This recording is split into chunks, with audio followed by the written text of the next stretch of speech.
Hey everyone, my name's Nikki Johnson-Huston. I'm a tax lawyer here in Philadelphia, and I'm just thinking about the Iowa Caucuses tomorrow. I'm so excited. This is like the Super Bowl 2016 kickoff official to the 2016 presidential election, and I'm really excited to see how it's all going to shake out.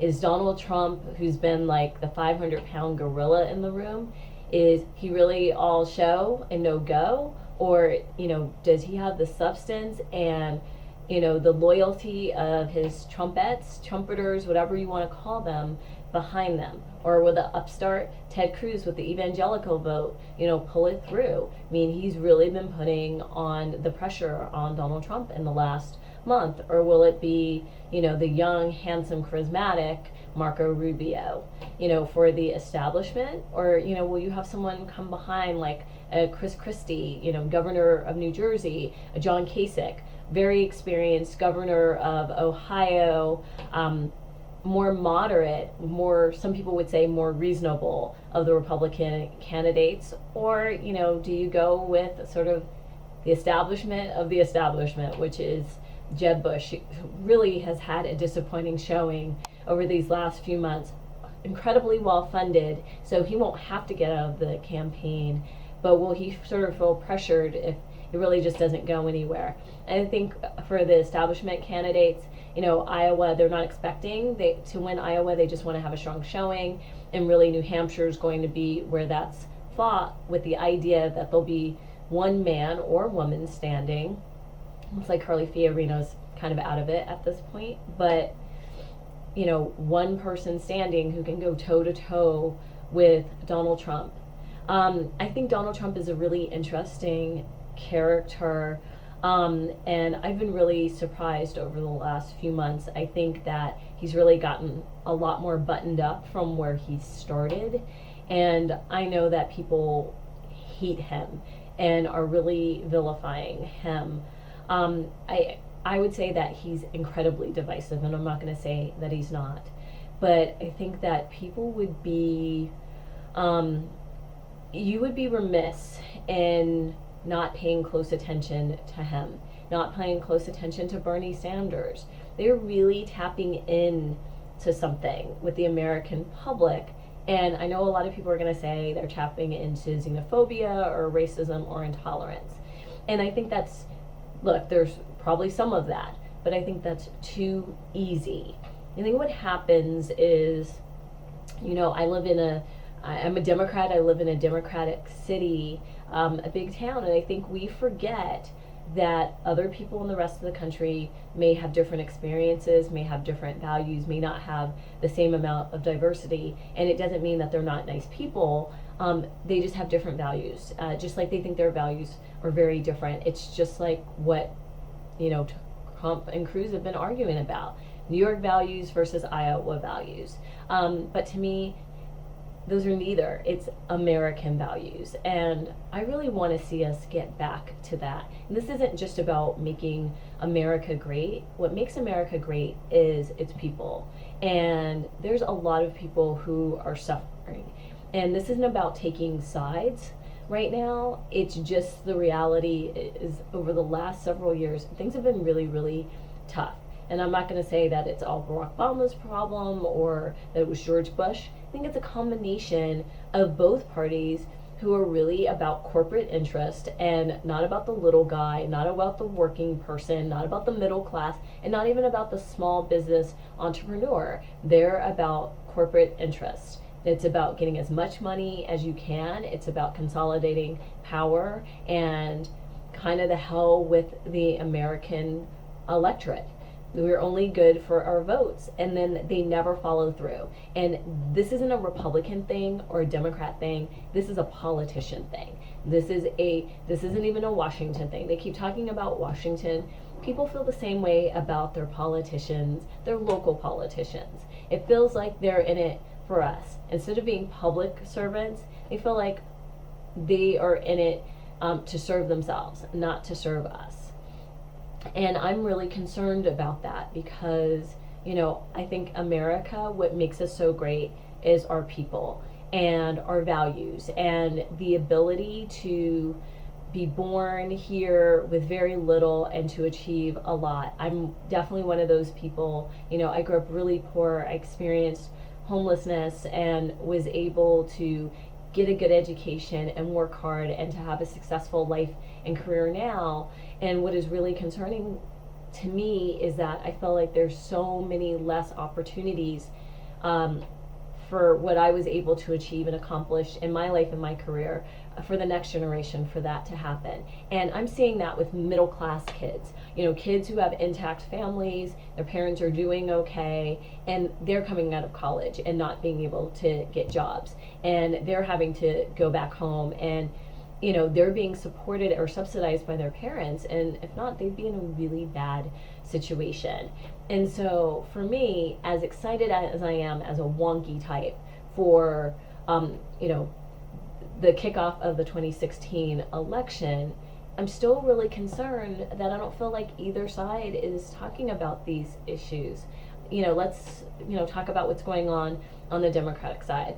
Again, you have an establishment candidate in Hillary Clinton. She's incredibly experienced, but obviously is going through a lot of issues with the email problems, and if she's going to face charges on that.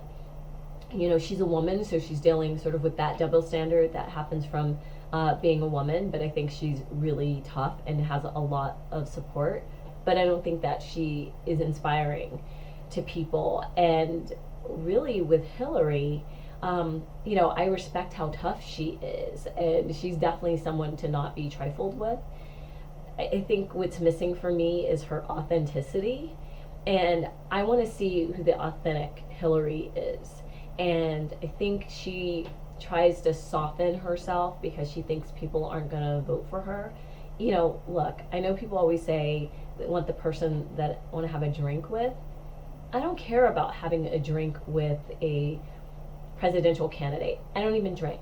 What I care about is that I have enough money in my pocket to be able to go out and drink with the people that, if I did drink, that I have enough money in my pocket to be able to go out with my friends, and we can go out and have dinner, and we can have wine, and we can do all of that stuff. That's really sort of what I care about. I think the American voter is very mercenary, and we care about what's going on in our family and our livelihood. So you can tell me that the unemployment rate is lower than it's been in years, but what kind of jobs are being created?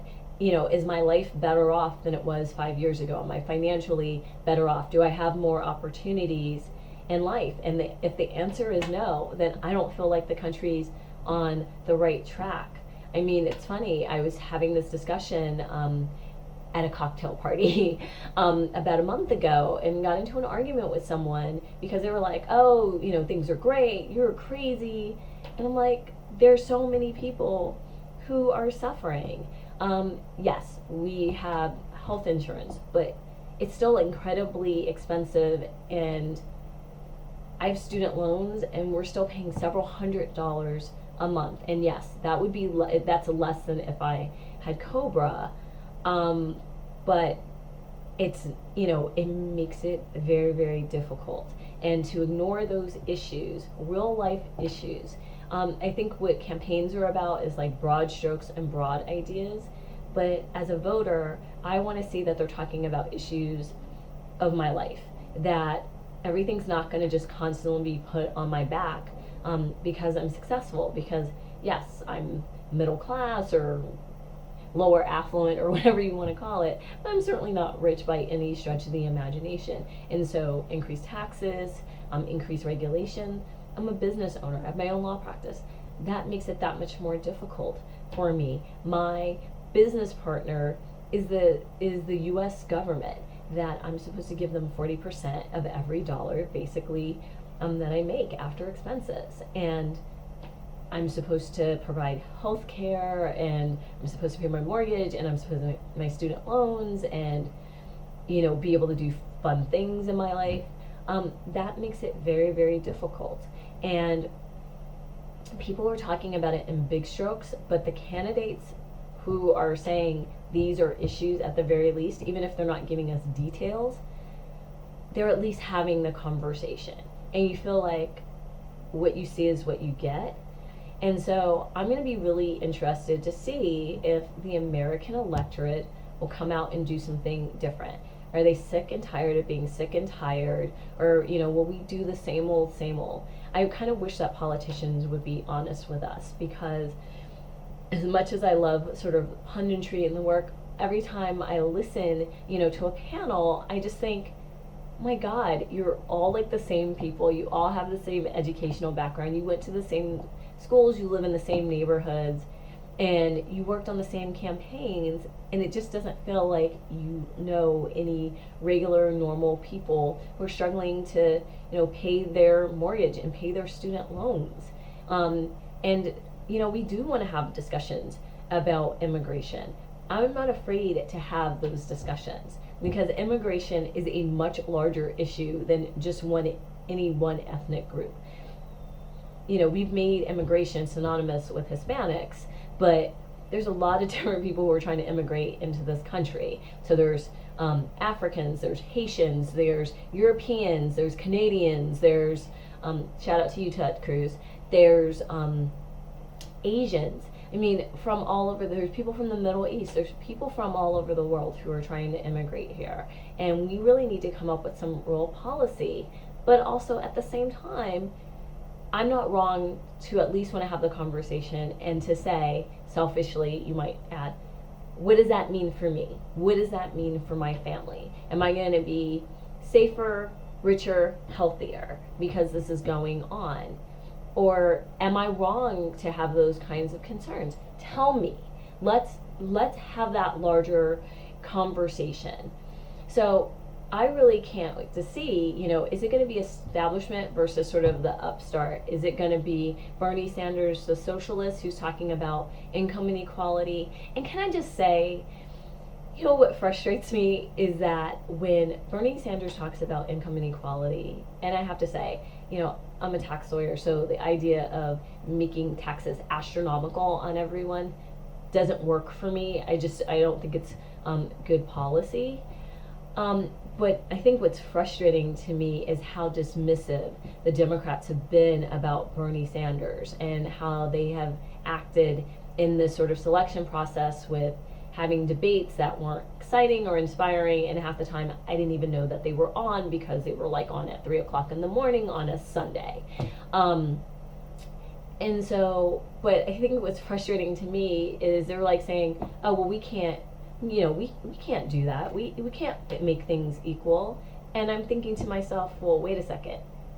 I'm a Democrat. I thought that's what Democrats did. So, color me shocked that they're saying that what he's trying to do is crazy, because I thought that was a pillar of being a Democrat, is that sort of our brand was about equality, helping poor people, but also helping the middle class, not just about helping Wall Street. Because has anybody noticed that things that are good for Main Street somehow don't seem to be so good for Wall Street? Because I think it's fantastic that oil, gas prices are so low.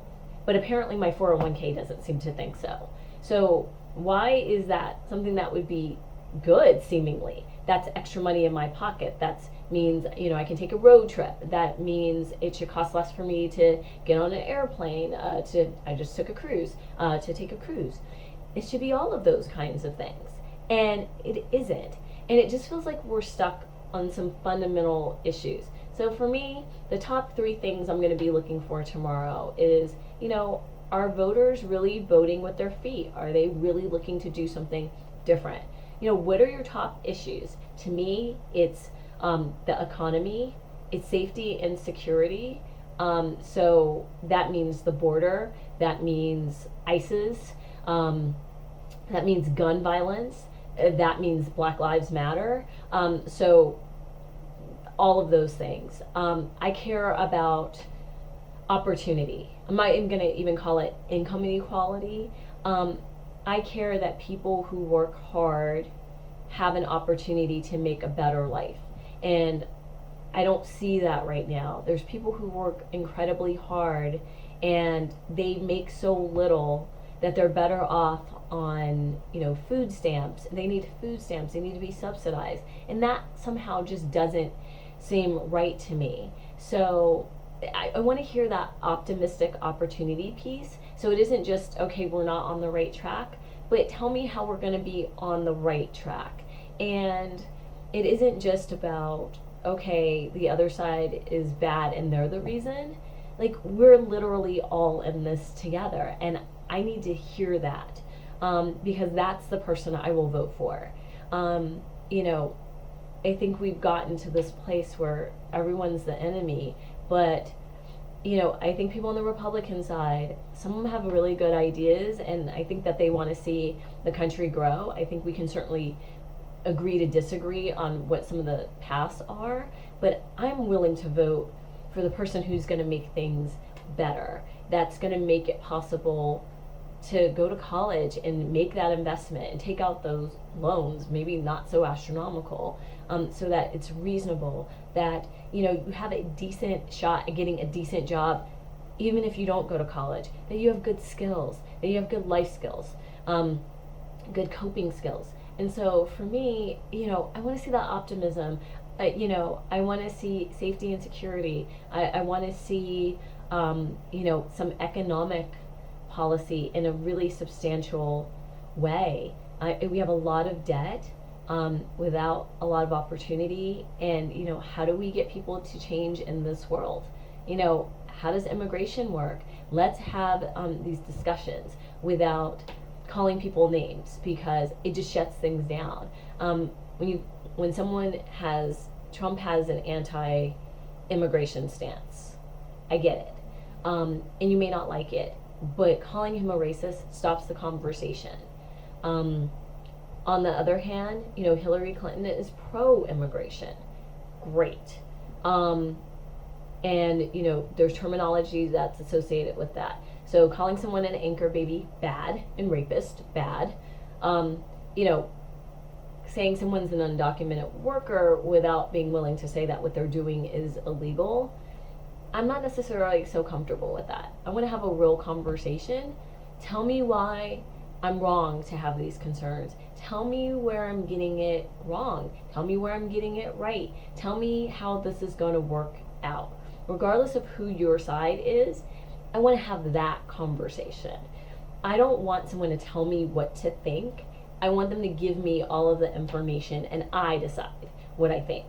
And I think that's a frustration with so many Americans right now, is you turn on the news, as much as I love, pundits and I love reading blogs and things, everyone tries to tell you what to think. They tell me I should be mad at the Republicans, and I shouldn't like them, and I shouldn't want to vote for them, and I should want to vote for Democrats, but I can't vote for Bernie Sanders because he's, too crazy.